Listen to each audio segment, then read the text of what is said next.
আসসালামু আলাইকুম, সবাই কেমন আছেন? আশা করি সবাই ভালো আছেন। তো অনেক ঠান্ডা লেগেছে, ভালো করে কথা বলতে পারছি না। আজকে রান্না করেছিলাম বেগুন ভাজা। তো এইভাবে বেগুন ভাজাটা করলে অনেক মজা হয়। প্রথমে সবগুলো মশলা একসাথে মাখিয়ে তারপর একবারে মাখো মাখো করে বেগুনগুলোর উপরে মশলাটা ভালো করে দিয়ে বেগুনগুলো সুন্দর করে কড়াইতে দিয়ে ভেজে নিব। এতে বেগুনের টেস্টটা অনেক মজার হয়। আর একদম নিভু নিভু আঁচে ভাজতে হয় যাতে পুড়ে না যায় আর ভিতরেও সব মশলাটা যায়। এই তো আমি কড়াতে দিয়ে দিলাম এক এক করে সবগুলো বেগুন ভাজা।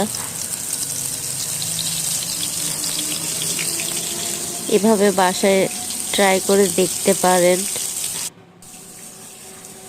তো সবাই বলবেন আমার বেগুন ভাজাটা কেমন হয়েছে। সবাই ভালো থাকবেন। আসসালামু আলাইকুম।